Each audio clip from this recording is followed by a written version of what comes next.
राधे कृष्णा। मैं आपको बताने जा रही हूँ वक्फ बोर्ड। वक्फ बोर्ड आखिरकार है क्या और उसको लोकसभा में पेश करने की तैयारियां चल रही हैं, जिसमें ओवैसी जो है इस पर बड़ा ही ऐतराज कर रहे हैं, उसको अनकॉन्स्टिट्यूशनल बता रहे हैं।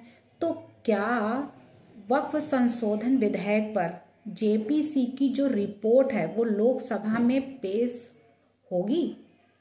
उस पर विपक्ष ने जो बताया है इसको कि ये अनकॉन्स्टिट्यूशनल है, तो क्या वाकई में उनकी बात में बड़ी सत्यता है जो इतने कॉन्फिडेंस के साथ में वो बोल रहे हैं कि ये अनकॉन्स्टिट्यूशनल है?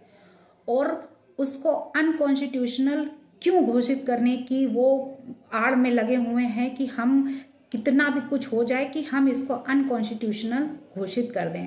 ये सस्पेंस जो है वो बना हुआ है, जिसमें जो अपोजिट पार्टियां हैं वक्फ को जो अनकॉन्स्टिट्यूशनल बता रही हैं, तो उनकी जो वोटिंग हुई थी, वोटिंग में वो पहले ही हार चुके हैं, जिसमें कि 11 और 16 की हुई थी। 11 जो है वो विपक्ष में आए थे, 16 जो है वो पक्ष में आए थे, यानी बीजेपी के। तो अब उसमें क्यों ऐसा कह रहे हैं कि ये अनकॉन्स्टिट्यूशनल है?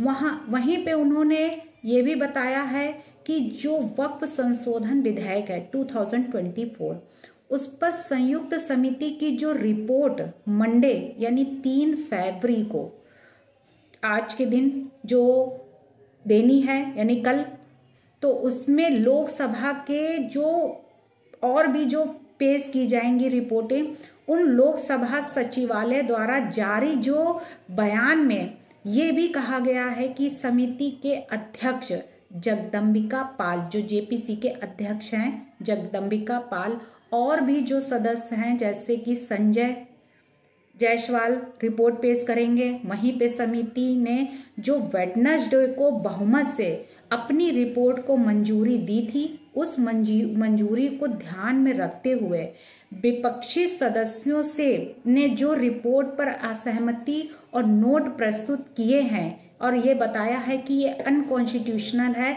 ऐसा नहीं होना चाहिए, ऐसा जो किया है तो वो सही नहीं किया गया है। उसमें जेपीसी ने लोकसभा अध्यक्ष ओम बिरला को रिपोर्ट सौंपी थी। वहीं पे विपक्षी सदस्यों ने रिपोर्ट पर असहमति जो प्रस्तुत की है वो असहनीय है कि ऐसा उनको नहीं करना। उनके सामने ही वोटिंग हुई, वोटिंग में उन्होंने खुद देखा कितने पक्ष में आए कितने विपक्ष में आए हैं, फिर भी वो ऐसी बातें कर रहे हैं नादानियों वाली। तो ऐसा करना क्या उनके लिए शोभा देता है?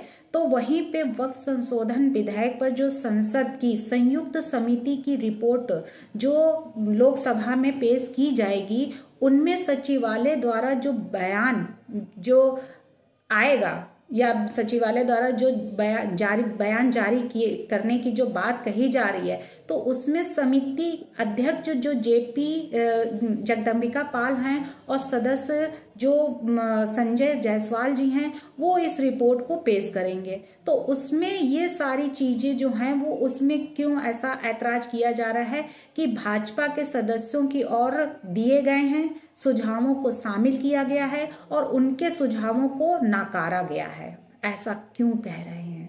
आखिरकार उनके मन में क्या उनकी मंशा है, क्या करना चाहते हैं कि वक्फ जो संशोधन विधेयक है तो ये खत्म कर दिया जाए? क्या एक देश में 2 कानून क्या लागू होना मुमकिन है क्या? ये तो नामुमकिन है कि एक देश में 2 कानून कैसे बन सकते हैं। और हिंदुस्तान में जो विधेयक जो आ रहे हैं, जो पारित किया जा रहा है वक्फ बोर्ड पे, ये तो उनके ही इंसाफ के लिए है कि भाई अगर हमने ये संशोधन लाएंगे, ऐसे विधेयक पारित किए जाएंगे, तो उसमें ऐसा नहीं है कि वो किसी के साथ में कोई इलीगल हो, किसी के साथ में धोखा किया जाए। अगर वक्फ की प्रॉपर्टियां हैं, अगर वो लीगल हैं, वो सरकारी भूमि नहीं है, तो उनकी वक्फ की प्रॉपर्टी कहलाई जाएंगी। लेकिन सरकारी अगर जमीन पे अगर वो दावा ठोकते हैं कि नहीं ये हमारी जमीन है, ये वक्फ की है, तो ये तो गलत है। तो उन्हीं सब को के लिए ये संशोधन लाया जा रहा है, उसमें नियम बनाए जा रहे हैं। तो इससे पहले भी लोकसभा अध्यक्ष में ओम बिरला को रिपोर्ट सौंपी थी समिति ने इसको बहुमत से अपनी रिपोर्ट को मंजूरी भी दे दी थी कि हाँ इसमें ऐसा होना चाहिए, जिसमें भाजपा के सदस्यों की ओर दिए गए सुझावों को शामिल भी किया गया था। और विपक्षी सदस्यों ने जो रिपोर्ट दी थी उनमें असहमति जो है वो दी गई थी कि भाई उनकी सहमति इसलिए क्योंकि उनकी वोटिंग जो है वो कम थी।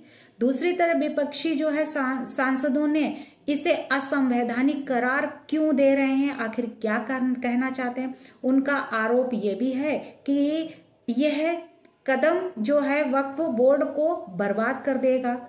भाजपा सांसद जगदम्बिका पाल की अध्यक्षता वाली समिति की रिपोर्ट को 11 के मुकाबले 15 मतों से मंजूरी दी गई। विपक्षी सदस्यों ने रिपोर्ट पर असहमति इसीलिए जता रहे हैं कि ये वक्फ बोर्ड क्यों हो पारित किया जा रहा है। तो उनकी वोटिंग से ही पता चल जाना चाहिए कि वोटिंग किसके पक्ष में आई। वक्फ बोर्ड में कामकाज में जो हस्तक्षेप जो कर रहा है विपक्ष, तो उसको खुद सोचना चाहिए कि वो कितनी बड़ी गलती कर रहा है। यानी पारदर्शिता, जवाबदेही, ये सब कुछ सामने आ चुकी है। वहीं पे विपक्ष ने इसे मुस्लिम समुदाय के संवैधानिक अधिकारों पर हमला और वक्फ के कामकाज में हस्तक्षेप भी बताया है कि इसमें हस्तक्षेप किया जा रहा है, उनकी संपत्तियों को हड़पने के लिए ऐसा हो रहा है। वक्फ संशोधन बिल पर संसदीय समिति लोकसभा अध्यक्ष को सौंपी रिपोर्ट, जिसमें अब कोई भी ऐसा उंगली उठाना उचित होगा तो ऐसा उचित नहीं होगा, क्योंकि वक्फ संशोधन विधेयक पर विचार जो कर रही है संसद की संयुक्त समिति ने लोकसभा अध्यक्ष ओम बिरला को अपनी अंतिम रिपोर्ट सौंप दी है। वहीं पे समिति के अध्यक्ष जगदम्बिका पाल ने जो अभी थर्सडे यानी कि गुरुवार को बिरला से उनके संसद भवन स्थित जो कार्यालय थे वहां पे उनसे मुलाकात की। मुलाकात करने के बाद जो रिपोर्ट आई थी उन रिपोर्टों को उनको सौंप दिया गया। वहीं पे जो पैनल थे उन पैनलों ने जो बहुमत से अपनी रिपोर्ट को स्वीकार कर लिया है, जिसमें जो भी सत्ता में थे, कई लोग जो थे सत्ता में, उनमें भाजपा के सदस्यों द्वारा सुझाए गए बदलाव शामिल थे। वहीं जिसके बाद विपक्ष ने इस पक्ष पर वक्फ बोर्डों को नष्ट करने का प्रयास किया जा रहा है, ये कहा है। ऐसा उन्होंने उनकी जो माइंड में चल रहा है कि वक्फ बोर्ड को समाप्त करने का ये जो सिलसिला चल रहा है ये सब प्लानिंग के साथ हो रहा है। तो वहीं पे देश भर के सैकड़ों जो प्रतिनिधि मंडल हैं उनसे भी मिले गए, तो उनसे मिलकर भी समिति के कई सदस्यों ने इस पर काम किया। तो वक्फ बोर्ड में संसद की संयुक्त समिति जो मसौदा यानी कानून पर रिपोर्ट जो 15 से 11 बहुमत में स्वीकार कर लिया गया है। और वहीं पे जगदम्बिका पाल ने बताया है कि पिछले 5 से अधिक महीनों में समिति ने कई बैठकें की और देश भर में सैकड़ों प्रतिनिधि मंडलों से मिले भी कि भाई इस पे क्या होना चाहिए, किस तरीके से कार्य करना चाहिए, पारित होना चाहिए या नहीं होना चाहिए। तो पूरी 5 से 6 महीने इसको पारित करने में टाइम लगा, और वो जो टाइम लगा उसको सोच समझ कर ही ये लागू किया जा रहा है, ये पारित किया जा रहा है। तो वहाँ पे 600 कहते हैं कि 655 यानी कि उसमें जो पन्नों की रिपोर्ट थी उसको भी देखा गया। तो हर तरीके से 14 क्लॉज में 25 जो थे इसमें संशोधन वो किए गए हैं, फिर भी उसमें इतनी ऐतराज और इतना हंगामा मचा रहे हैं ओवैसी जी। तो लोकसभा अध्यक्ष ओम बिरला को रिपोर्ट सौंपते समय समिति के अन्य सदस्य जो थे प्रतिनिधि मंडल और भी जो सदस्य थे वो निशिकांत दुबे, तेजस्वी सूर्या, संजय जायसवाल और अन्य भी उसमें मौजूद थे, जिनकी अध्यक्षता में ये सारी रिपोर्टें वहां पे दी गई हैं।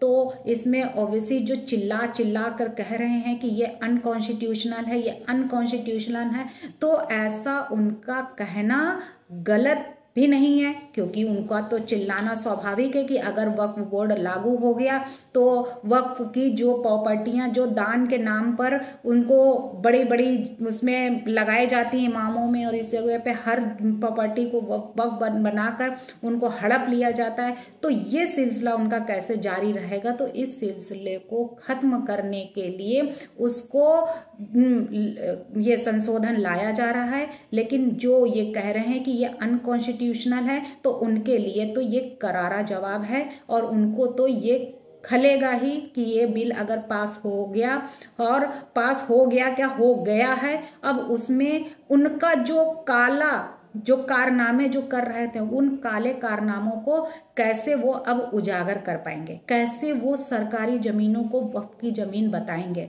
तो इन सब को ध्यान में रखते हुए ये बिल पारित होते होते लगता है कि अब ओवैसी और अन्य और लोगों को जो विपक्षी हैं उनको झटके पे झटके लगने शुरू हो गए हैं, और ये जब तक पूरी तरीके से इन्फोर्समेंट में नहीं आ जाता, जब तक ना जाने कितनों को इसमें झटके लगते रहेंगे और लग रहे हैं, और इसका जो उनके ऊपर इफेक्ट पड़ेगा वो इफेक्ट उनके ही अपने ही लोग खुद दिखाएंगे जब ये पारित हो जाएगा कि इसके पारित होने से कितना बेनिफिट उन लोगों को मिला जो गरीब थे, जिनको इसका बेनिफिट मिलना चाहिए था, उन महिलाओं को जिनको इसका बेनिफिट मिलना चाहिए था। तो इन सब को ध्यान में रखते हुए ये बिल पारित किया जा रहा है, जिसमें ओवैसी इस बिल को अनकॉन्स्टिट्यूशनल घोषित कर रहे हैं। इसका मेन रीजन ये है।